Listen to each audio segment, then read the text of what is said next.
গেরুয়ায় সেজে উঠেছো, আনুষ্ঠানিক যোগদান কবে? এই প্রশ্নটার উত্তর তো সময় বলতে পারবে, সেটা আমার পক্ষে বলা সম্ভব নয়।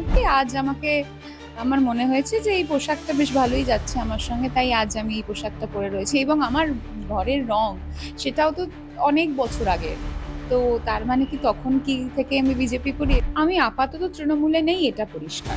আমি কিন্তু কোনো পুলিশের মা বোন উদ্ধার করে গালাগালি দিইনি, আমি টাকা চুরি করিনি, আমার বিরুদ্ধে অ্যাজ সাচ কোনো বৃহৎ বড় ক্রাইম, যেটাকে ক্রাইম বলে দাগানো যায়, রেপ বলো, খুন বলো, তা পাওয়া যায়নি। যোগীজি এরকম মানে পয়েন্ট ব্ল্যাঙ্ক রেঞ্জ থেকে শুট আউট করে মারছে, তা আমার তো মনে হয় এরকম কাউকে দরকার যে শুট আউট করে মারুক। রেপিস্ট দেখলেই একদম গুলি করে মেরে দেওয়া উচিত।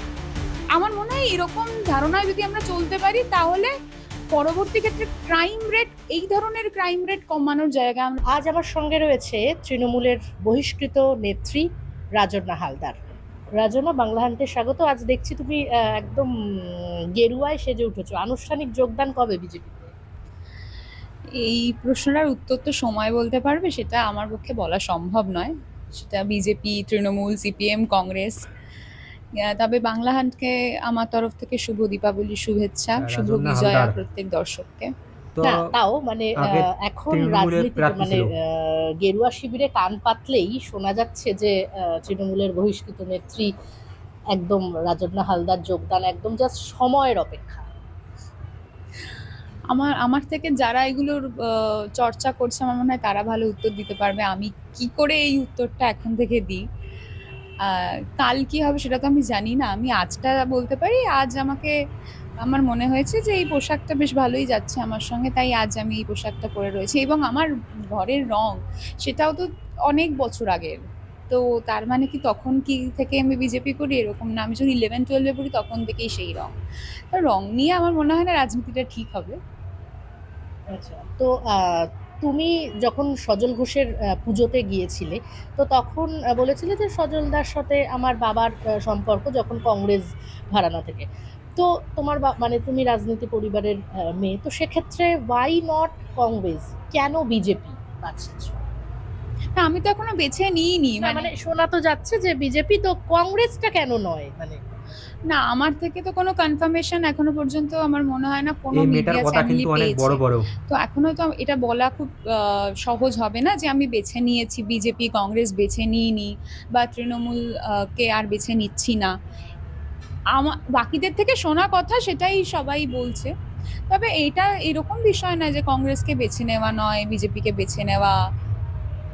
আমি কালকের ওপর ভরসা করতে চাই। আমার কাছে আজটুকু রয়েছে, আমি আজটুকুকে ভালো করে কাটাই, তারপর কাল কি হবে আমার আজের ওপর নির্ভর করবে, এবং কালটাই আমার ভরসা। তো দেখা যাক, সেটা Congress, BJP, Trinamool, CPM, ISF. না, যদি বিজেপিতে যাও, কেন বিজেপি? সেটা মানে তো কেন? সেটা তো আমি যখন যদি না, একটা তো মাইন্ডসেট থাকেই, মানে সেটা সেটা কোন জায়গা থেকে বিজেপিকে ভালো লাগছে বলুন? আমার মনে হয় আনুষ্ঠানিকভাবে যদি কোনোদিন যোগদান করি, যদি করি, তাহলে সেই দিনই আমি উত্তরটা দিতে পারবো। আজকে আমার পক্ষে এই উত্তরটা বলা উচিতও হবে না এবং সম্ভবও হবে না। আচ্ছা, যেটা আমি একটু আগেই বললাম যে বিজেপির অন্দরে কান পাতলেই শোনা যাচ্ছে যে রাজন্না হালদার নাকি এবার তাহলে বিজেপিতে এখন কি যাচ্ছে। তো আমি একটা প্রশ্ন তৃণমূল করব যে ছেড়ে দিছে মেয়েটা? আগেই যেটা দিয়ে তোমাকে পরিচয় করালাম যে তৃণমূলের বহিষ্কৃত নেত্রী, তো এই বহিষ্কার যদি তৃণমূল তুলে নেয় এবং একটা ভালো পদ তোমাকে এবং প্রান্তিক তোমার হাজবেন্ড আচ্ছা, তাকে দিয়ে দেওয়া হয়, তো সেক্ষেত্রে কি তুমি ঠিক বলেছে। এই রাগ বা অভিমান যেটা দলের প্রতি হয়েছে সেটা কি কমে যাবে? না, বহিষ্কৃত বলে অভিমান হয়েছে এরকম ব্যাপার নয়। একটা সময়ের পর এটা সম্পর্কের ক্ষেত্রেও হয়, এবং যে কোনো রকমের সম্পর্কের ক্ষেত্রে। তো দলটা তো সম্পর্কের জায়গা ছিল আমার কাছে। মান অভিমানটা না আস্তে আস্তে আর মান অভিমানের জায়গায় থাকে না, তখন একটা দূরত্ব তৈরি হয়। যেই দূরত্বটা আমার মনে হয়েছে কিছু কিছু ক্ষেত্রে দলের সঙ্গে তৈরি করা উচিত। শুধু বহিষ্কৃত হওয়ার জন্য এরকমটা কিন্তু নয়, বহিষ্কার পরবর্তী বিভিন্ন অ্যাক্টিভিটির জন্য। কেউ কাউকে পছন্দ হলো না, কারোর অ্যাক্টিভিটি বহিষ্কার করতেই পারে। তাও আমি আগেও বলেছি, আবারও বলছি, আমি কিন্তু কোনো পুলিশের মা বোন উদ্ধার করে গালাগালি দিইনি, আমি টাকা চুরি করিনি, আমার বিরুদ্ধে অ্যাজ সাচ কোনো বৃহৎ বড় ক্রাইম, যেটাকে ক্রাইম বলে দাগানো মেয়েটাকে যায়, যে চেনো রেপ বলো, খুন অবশ্যই বলো, কমেন্ট করে জানিও। তা পাওয়া যায়নি। এবং আমি জেলও খাটিনি। তো আমার বহিষ্কারের কারণটা ছিল আমি একটা শর্ট ফিল্ম বানিয়েছিলাম, এবং তারপর অনেকেই বলেছিলেন যে আমি শর্ট ফিল্ম বানিয়ে কি অস্কার পাবো, যে সেই শর্ট ফিল্মটা কেন বানাতে গেলাম। এখন অস্কার তো পাইনি ঠিকই, তবে একটা খবর দিই, সেটা হচ্ছে Egyptian American film festival, EAFF, সেখানে আমাদের শর্ট ফিল্মটি প্রদর্শিত হবে, দেখানো হবে, চিত্রায়িত হবে। খুব ভালো লাগছে। এটা তো অস্কার পাওয়ার মতো গর্বের বিষয় তো নয় যদিও, কিন্তু তাও তো গর্বের প্রথম ধাপ বলা যেতেই পারে। তো এই বিষয়গুলোকে কেন্দ্র করে আমি দেখেছি যে দলের সঙ্গে আমার দূরত্বটা এখন মানসিক তৈরি হয়ে গেছে, ওই সম্পর্কের ক্ষেত্রে যেরকমটা হয়। তো মানসিক দূরত্বে, যেখানে আমি দলকে চুজ করেছিলাম, দল আমাকে চুজ করেছিল, কিন্তু পরবর্তীতে আমি বুঝেছি দল আমাকে চুজই করেনি। আচ্ছা, এটা একতরফা ভালোবাসার মতো ছিল। যাই হোক, মানে তোমার কথাতে পরিষ্কার যে অভিমানটা অনেকটা গুরুতর। তো সেক্ষেত্রে যেটা দেখা যায় সবসময় যে মানে তৃণমূলের তরফ থেকেই বলা হয় যে মমতা ব্যানার্জি একটা আবেগের নাম। এই মেয়েটা তো অনেক বড় সেক্ষেত্রে অভিনেত্রী, মমতা অভিনয় ব্যানার্জি জানে। যদি নিজে, কারণ এরকম তো দেখা গেছে শোভন চট্টোপাধ্যায়ের ক্ষেত্রে তিনিও দূরে, আবার তিনি দলে আসছেন, রাজীব ব্যানার্জির ক্ষেত্রে দেখা গেছে। তো তারা কিন্তু মমতা বন্দ্যোপাধ্যায় ডেকেছেন এবং তারা চলে গেছে। সেটা যদি আমি সেটাই বলছি, তিনি যদি ডাকেন কি করে ফেরাবে না? হ্যাঁ, তিনি আগে বাহ, ডাকুক, তারপর ডাক ফেরানোর বিষয়ে আমি ভাবনা চিন্তা করব, খুব বা ভালো। ডাক ফেরাবো কিনা সেই বিষয়ে ভাবনা চিন্তা করব। তবে আমি তো ওনাকে মায়ের দরজা দিয়েছিলাম, মায়ের জায়গা দিয়েছিলাম, আমি বলেও ছিলাম বিভিন্ন মঞ্চে মা। তো কোথাও না কোথাও গিয়ে আহ, পরবর্তী বিভিন্ন পদক্ষেপে বা ভাবনা চিন্তায় আমি আহত, মর্মাহত, কিছু সিদ্ধান্তে আমি আহত, মর্মাহত ওনার। সেই জন্য হয়তো এখন পর্যন্ত ভাবিনি যে আমাকে ডাকলে কি হবে, বা আমাকে ডাকবে কি ডাকবে না। আমি এই মুহূর্তে ভাবনা চিন্তার জায়গায় নেই। আচ্ছা, যেটা শোনা যাচ্ছে একদম রাজনৈতিক মহলে গুঞ্জন যে তুমি বিজেপি, এটা লোকসভার সময়ও যখন তোমাদের মধ্যে এই গন্ডগোলটা হয় তো দলের সঙ্গে, তখনও শোনা গিয়েছিল লোকসভায় নাকি প্রার্থী করা হতে পারে রাজন্না হালদারকে, এবং সুকান্ত মজুমদার এবং আরো বড় নেতৃত্বদের সঙ্গে, রাজ্য নেতৃত্বদের সঙ্গে কথাও হয়ে গিয়েছিল তোমার। কিন্তু ইদানিং যেটা শোনা যাচ্ছে সেটা তুমি, তোমার এই বাড়ি যেখানে সোনারপুর দক্ষিণ থেকে তুমি প্রার্থী হতে চলেছো বিজেপির, এটা কতটা সত্যি? তুমি যে কিরকম না না মেয়ে না, একদমই নয়। কেন আমি তৃণমূল ভ্রান্ত সেটা খবর ভালোভাবে দিয়ে বুঝে কাউকে গেছে। ভ্রান্ত ধারণার মধ্যে ফেলবো, একদমই এটা নয়। এরকম কোনো খবর আমার কাছে নেই, এবং আমার মনে হয় এরকম কোনো রটনা তোমাকে ভালোভাবে বাইরে চিনে সমাজ গেছে। বান্ধবে না থাকলেই আমি খুব খুশি হব। এরকম বিষয় একেবারেই নয়। যার যেটা প্রাপ্য সে সেটা পাবে। তো আমার মনে হয় না এই ধরনের ধারণা এখন থেকে যদি আমি মার্কেটে ছড়িয়ে দিই, এটা তো মার্কেটে ছড়িয়ে দেওয়ার মতোই এটা বিষয়, ক্যাচি লাইন হবে বেশ আর কি। তো আমার মনে হয় সেটা ভুল হবে, এটা উচিত নয়। তো যদিও যদি তোমাকে প্রার্থী করা হয় সোনারপুর দক্ষিণ থেকে, তোমার নিজের এলাকা থেকে, মানে তুমি কতটা আত্মবিশ্বাসী থাকবে সেক্ষেত্রে? কারণ তোমার অপোজিটে যিনি আছেন, রয়েছেন এখনো, লাভলি মৈত্র, তিনি কিন্তু অনেকটাই কাজ করেছে এবং তিনি যথেষ্ট জনপ্রিয়। যথেষ্ট জনপ্রিয়, টিভি সিরিয়ালের খ্যাত মুখ, এবং আমরা ছোটবেলায় সত্যি ওনার সিরিয়াল দেখতাম, অবশ্যই জনপ্রিয়। হ্যাঁ, মানে সেখানে নিজেকে কিভাবে টক্কর দেবে? আচ্ছা, আগে টক্কর দেওয়ার পরিস্থিতি আসুক, তখন তো সব স্ট্র্যাটেজি বলবো, এখনই যদি বলে দিই তাহলে কি করে হবে, এরকম কোনো বিষয় নেই। আমি এখন এই মুহূর্তে দাঁড়িয়ে টক্করের মতো ভাবনা চিন্তা দেওয়ার জায়গাতেই নেই, কারণ সোনারপুরের মানুষ শেষ কথা বলবে। সোনারপুরে যেই দাঁড়াক, সেটা বিজেপি থেকে দাঁড়াক, তৃণমূল থেকে দাঁড়াক, সিপিএম হ্যাঁ থেকে ঠিক দাঁড়াক, বলেছে। আইএসএফ থেকে দাঁড়াক, সোনারপুরের মানুষ দিনের শেষে তারা কতটা নিরাপদে আছে তার উত্তর সোনারপুরের মানুষ দেবে।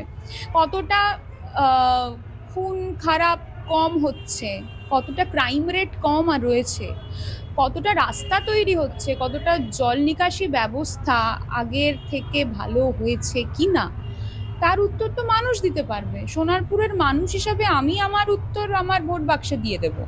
ঠিক। আমি চাই যে আগামী দিনে সাধারণ মানুষ সেই উত্তরটা দিক। এক্ষেত্রে কারো স্ট্র্যাটেজি কি তার উপর ডিপেন্ড করবে না, মানুষের সহজ সরল মন যেদিকে যাবে সেটাই ডিপেন্ড করবে। তুমি আরো যেটা বিষয় যে তোমাকে দেখা গিয়েছে আরজি কর ইস্যুতে এবং হচ্ছে আরও যে ল কলেজের যে ইস্যুটা হলো সেখানে তুমি বিরুদ্ধে গিয়ে, দলের বিরুদ্ধে গিয়ে কথা বলেছো। তো এখন যেটা শোনা যাচ্ছে যে তুমি তোমার মানে বিজেপিতে একটা যোগদানের মানে একটা জল্পনা তৈরি হয়েছে। তো সেক্ষেত্রে যেটা ইদানিংকালে দেখা গেল যে ইন্দোরে একটি ঘটনা, তুমি বোধহয় জানো যে আন্তর্জাতিক ক্ষেত্রে সেই মানে ওখানকার যারা রয়েছে, একজন বাইক আরোহী সে শ্লীলতাহানি করছে, মানে একদম বাইরের মানে গিয়ে তাদের মুখ পুড়ছে এই ক্ষেত্রে। তো এক্ষেত্রে ওখানে তো বিজেপির সরকার রয়েছে। তারপরে আরো যেটা এক জায়গায় শ্লীলতাহানির ঘটনা, তো মানে এগুলো এই যে মহারাষ্ট্রের ঘটনা, কি বলবো? তাহলে মানে বিজেপিতে গেলে মানে একই তো মনে হচ্ছে। না, এইটা আমি আগেও বলেছি, দেখো নিবেদিতা কথা দি, ঠিক আমি বলেছে। আগেও বলেছি, এখনো বলছি, বিজেপি তৃণমূল হিন্দু মুসলিম বলে বিষয়টা নয়। বিষয়টা যে ঘটনাটা ঘটাচ্ছে সে কতটা মানুষ, এই নিয়ে আমাদের প্রশ্ন করা উচিত প্রথম। আর দ্বিতীয়, যে ঘটনাটা ঘটাচ্ছে তার বিরুদ্ধে কি পদক্ষেপ নেওয়া হলো, এই দুটো বিষয় খুব গুরুত্বপূর্ণ। এক্ষেত্রে আমার ব্যক্তিগতভাবে কিছু কিছু ক্ষেত্রে মনে হয়েছে যে যে ধরো বিভিন্ন সময় হাতরাস উন্নাওয়ের যে ঘটনা, সেই ঘটনাগুলোর তো আমরা তীব্র নিন্দা করেছি, তীব্র বিরোধিতা করেছি। তাহলে আমরা কামদুনির ঘটনারও তীব্র বিরোধিতা করব, নিন্দা করব, আরজি করের ঘটনারও তীব্র নিন্দা তীব্র বিরোধিতাই হবে। আর ল কলেজের ক্ষেত্রেও তাই হওয়া উচিত, বাঞ্ছনীয়। আমি কোনো ঘটনার তীব্র নিন্দা বা বিরোধিতা করছি, তার মানে আমি কোনো দলের হয়ে করছি এটা কিন্তু উল্লেখযোগ্য বা গুরুত্বপূর্ণ না, আমি মানুষ হিসাবে করছি সেটা গুরুত্বপূর্ণ। যে ঘটনাটা ঘটাচ্ছে সে যে কোনো দলের হতে পারে, যে কোনো ধর্মের হতে পারে, কিন্তু সে মানুষ কি না, দ্যাট ইজ ইম্পর্টেন্ট। অমানুষ বলেই তো এরকম পাশবিক অত্যাচার করছে, কিন্তু তার বিরুদ্ধে কি পদক্ষেপ নেওয়া হচ্ছে, তার বিরুদ্ধে সরকার, দায়িত্বপ্রাপ্ত সরকার কি পদক্ষেপ নিচ্ছে, কথা ঠিক। আদৌ কি দায়িত্বপ্রাপ্ত এই যে কথাটা সেটার অর্থ বহন করে শাস্তি দিচ্ছে তাকে, সেটা ইম্পর্টেন্ট। আমার মনে হয় সেটা খুব গুরুত্বপূর্ণ। তৃণমূল সরকার তো বারবার বলছে যে অপরাজিতা বিল কেন হিমঘরে ঢুকিয়ে রেখে রাখছে বিজেপি। আমার এই ক্ষেত্রে একটা খুব স্পষ্ট প্রশ্ন রয়েছে। একটা বিল পাশ হবে, তারপর সেই বিল পরবর্তী সময়ে সেই বিলে অনুযায়ী তদন্ত চলবে, তারপর ঠিক ঠিক। তদন্ত যতদিন চলবে তাকে আমাদেরই ট্যাক্সের টাকায় জেলে বসিয়ে রাখা হবে, খাওয়ানো হবে, পালন পোষণ করা হবে, তারপর দিনের শেষে 14 বছর ধরো, 10 বছর ধরো, 5 বছর ধরো তাকে বসিয়ে রেখে তারপর ডিসিশন নেওয়া হবে। এই সময়টাতে যার উপর অত্যাচার হলো তা সে কি বিচার পেলো এই 5 বছর 10 বছর? এবং যাদেরকে ঢুকিয়ে রেখে দেওয়া হচ্ছে শ্রীঘরে, বা আমি জানি না সেটা আড়াল করা হচ্ছে, ঢুকিয়ে রেখে দেওয়া হচ্ছে কি বিষয়, আমি কোনো মন্তব্যই করতে পারবো না অপরাধীদের নিয়ে। কিন্তু এই যে তার পরবর্তী একটার পর একটা ঘটনা ঘটে যাচ্ছে, তুমি বলো আরজি করার পর কি থেমে থাকলো? এসএসকেএমেও তো দেখলাম আমরা, থেমে কি থাকলো তো না। উল্লেখযোগ্য শাস্তি কেন দেওয়া হচ্ছে না? যোগীজি এরকম মানে পয়েন্ট ব্ল্যাঙ্ক রেঞ্জ থেকে শুট আউট করে মারছে, তা আমার তো মনে হয় এরকম কাউকে দরকার যে শুট আউট করে মারুক, রেপিস্ট দেখলেই একদম গুলি করে মেরে দেওয়া উচিত।